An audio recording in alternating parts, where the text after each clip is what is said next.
நான் சபதம் ஏற்றேன்.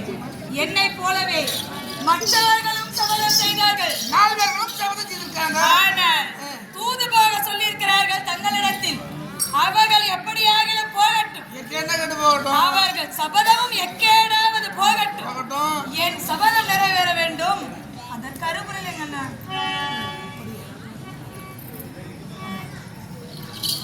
உன் கருத்தை கேட்பதே இதற்காகத்தான். அண்ணா, என்ன உங்களை மட்டுமே நான் நம்பி இருக்கிறேன். என்ன நீ பெண்ணாக பிறந்தவோ, இளைய மனமுடையவள், இவ்வளவு சேரா செய்தி மாண்டு போகும்படி செய்து விட்டீரே அண்ணா அப்படின்னு நீ நான் சொல்லக்கூடாது. யார் மாண்டாலும் எனக்கு கவலை இல்லை.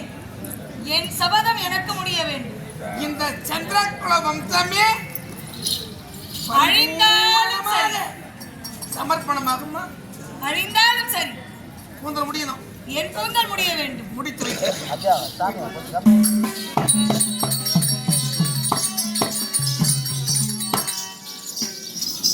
நால்வருடைய உள்ளத்தையும் அறிந்தேன், தங்கை திரௌபதியின் கருத்தையும் தெரிந்தேன். ஆமா சுவாமி. சிவாஜி அவன் தனிமையில் இருக்கின்றான். ஒதி பாராரு. அவனுடைய உள்ளத்தை அறிய வேண்டும் என்றால் இந்த இடம் சிவாக்கியமல்ல. இந்த இடம் ஆகிறேன். வேற எங்க வருஷம்? அவனுக்கு என்று ஒரு இடம். எங்க சுவாமி? நாகமாமணி மண்டபம். 12,000 தம்பங்கள் பொருந்திய நாகமாமணி மண்டபத்துக்கு நான் அழைத்ததாக எடுத்துவா. அப்படி அழைத்து சொல்லு.